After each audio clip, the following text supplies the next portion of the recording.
Now this is crazy because Paramount just bought Warner Brothers, and what's crazy is that because they were bidding against Netflix to purchase Warner Brothers, right? And Warner Brothers owns like Harry Potter and DC and a lot of different other franchises. Now, Netflix just said, no, we're good. We're not paying. It was like $83 billion or something like that. And that would have been insane because that would have made Netflix extremely powerful. Netflix would have been like the best junk ever. Like we would have had Harry Potter on Netflix, Harry Potter series, new TV show of Harry Potter and stuff like that. I love Harry Potter, so you definitely got me on that. But now Paramount was able to purchase this here now, so that makes them extremely powerful. They have a lot of big names under their belt here now. Let's check it out. Let's react. Well, stick me in a dress and call me Shirley, because this story seems to have more twists and turns than an Agatha Christie novel. Just when you thought it was all over, along comes a last-minute play to completely change the game.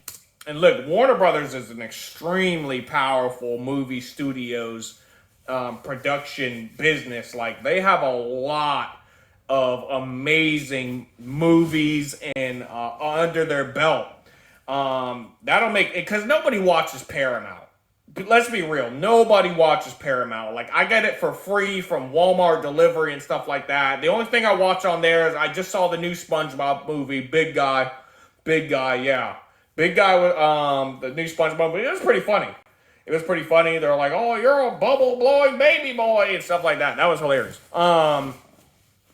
But yes, besides that, only South Park is the only thing I watch on Paramount. So this, I don't know where they got all this money from. I know Paramount, they make movies as well and stuff like that, and they're trying to go up against Netflix, but nobody really watches Paramount, dude. Like, I think Hulu is better than Paramount. Let's continue. It seemed like only yesterday I was reporting on the sale of Warner Brothers to Netflix after an intense bidding war with Paramount in a $100 billion mega deal that seemed to signal a shift in the balance of power in Hollywood's. The beginning of the end for both the studio system and the theatrical release model, as all the major players were slowly being gobbled up and absorbed into the streaming giants. But then Paramount took a look at the situation and decided... Maybe so, sir. But not today. And promptly upped their bid to a frankly ludicrous $111 billion, at which point Netflix decided, yeah, fuck that bro, we're out. And just like that, Paramount had pulled victory from the jaws of defeat, seeing off Netflix in an exercise of raw financial power. But what the hell does this even mean for the future of filmmaking, theatrical releases, and the massive slate of IPs and divisions under the Warner Brothers umbrella? Because let's not mince words here, Paramount now control a pretty massive slice of the media landscape, not just entertainment IPs, movies, and... Yeah, look at that, man. Avatar, The Last Airbender, Lord of the Rings, A Quiet Place, Star Trek. Hold on, let's go back. Dude, those are huge movies. Harry Potter, DC, TNT, wow. Comedy Central, whoa. Dude, that's insane. MTV, Nickelodeon, Paramount Plus. I don't know what that is. CBS, Cartoon Network, Adult Swim. Okay. Dude, that's wild, bro. That's a lot of stuff. Now control a pretty massive slice of the media landscape, not just entertainment IP. Transformers, SpongeBob, The Conjuring, Star Trek, A Quiet Place. Dude, these are humongous movies. Movies and TV shows, but news networks as well. What are they going to do with all this power and Beetlejuice, Gremlins, I saw. influence?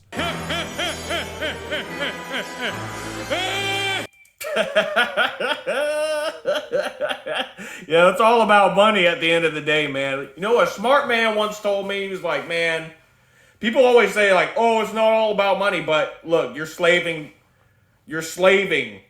for your job, right? Like, you wake up every day. Some people wake up at like 6 o'clock, 7 o'clock in the morning every day to go to your freaking crappy job and say it's not all about the money. It kind of is. It kind of is a little bit.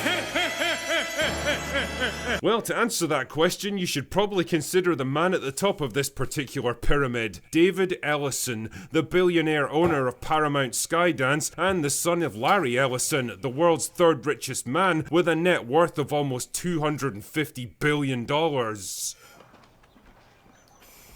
Fuck. Man, The Witcher sucks. Like, I don't like that game. Like, I played that game. I never got into it. The Witcher was never... I bought that game like 3-4 different times. I can never get into it. I'm sorry. It's just not my cup of tea. Ellison started in the industry by founding Skydance Media back in 2006 with nothing more than a little elbow grease, some can-do attitude, and yes, a massive infusion of money from his dads. What can I say, man? Having the world's third richest man as your father probably has a few perks. Anyway, fast forward a couple of decades and David was keen to expand his business empire, and one quick and efficient way to do that was to buy out the struggling Paramount Pictures, which was the studio equivalent of a fixer-upper. It had lots of valuable IPs and networks under its control, but years of bad decisions and corporate restructures meant that it no longer had the resources and confidence to exploit them. That's great and all, but you might think that the FCC would have a thing or two to say about such a huge merger of corporations, especially when it comes to news channels like CBS on the line. Not to worry though, because as it turns out, David is good pals with the man in the White House, and I kinda like to imagine the conversation played out something like this. What do you want? Hey Don, any chance you could lean on the FCC and get them to approve that Skydance merger for me? I sure would appreciate it, buddy.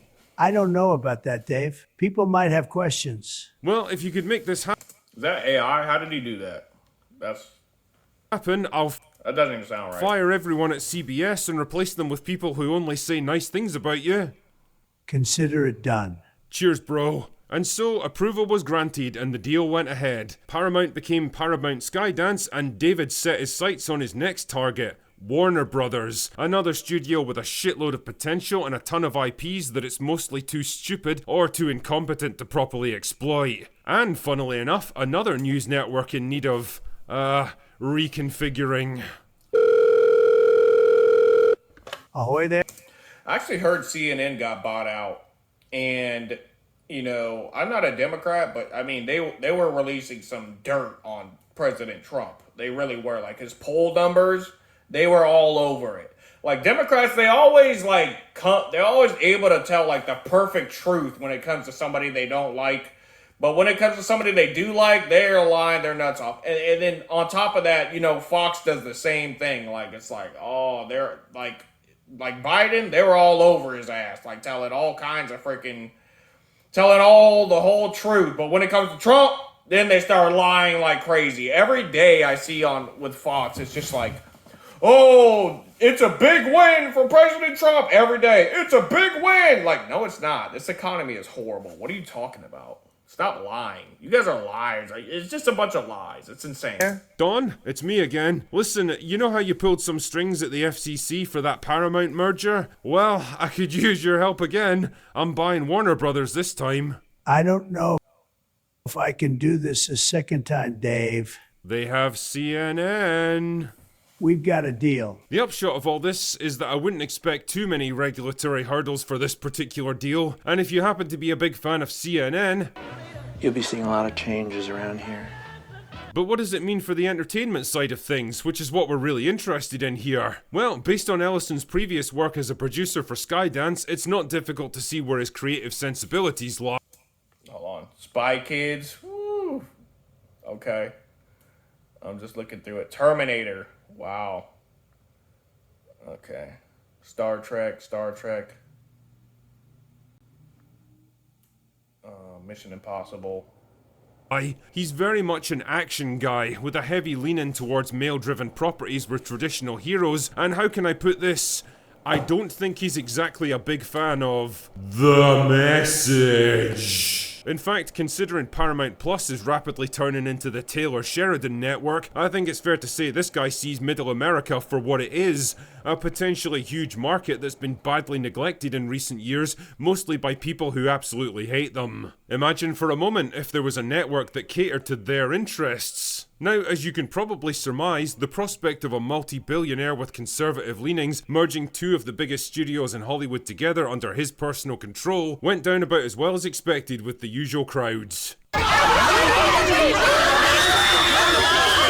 Oh dear, it's a bit scary when you don't have an absolute stranglehold on modern culture and have to compete with other creatives that don't share your particular worldview, isn't it? Pass me the world's smallest violin, will you? I mean, considering Ellison owns Paramount already, his first order of business should have been to nuke Kurtzman Trek from orbit, decanonize every show they've ever sharted out into the world, and have the entire secret hideout team forcibly escorted out of the building. Fuck it, you can just buy out their contracts if you have to. It's not like you're short on money, but whatever you do, just get those useless retards out of there. But what about Warner Brothers' other IPs like Lord of the Rings, Game of Thrones, Harry Potter, and the entire DCU? Well, I'd be lying if I said I was disappointed they weren't going to fall.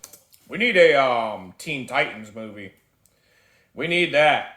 We need that. Teen Titans movie? Oh yeah. Come on. Hurry up. Under Netflix's control. I mean, Jesus, could you even begin to imagine what a Netflix adaptation Oh, heck no. What the frick is that? of Lord of the Rings would look like? We may just have dodged the biggest bullet in entertainment history. Wouldn't get too comfortable in that Warner Brothers office if I were you, James.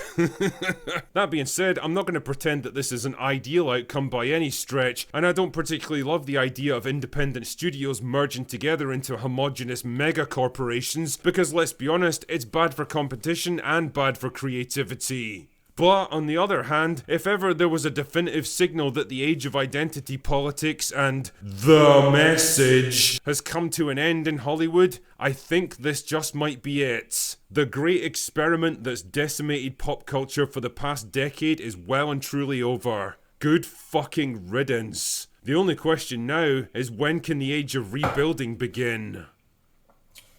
Anyway, that's all I've got for today. Go. Alright, well, Paramount won. I mean, good for them. Hopefully we see some like Harry Potter movies or something that they bring to their streaming services, because the Paramount app, as far as I'm concerned, pretty much sucks. Like, the only thing they got on there is South Park. That's it. What else? I watched the SpongeBob movie on there because I was just strolling, happened to stumble upon it. And I like Ice Spice, and she was like, "Oh, big guy." I was like, okay. It was kind of funny, I'm not gonna lie. It was pretty funny. But hey, see you guys again for another reaction video. Peace.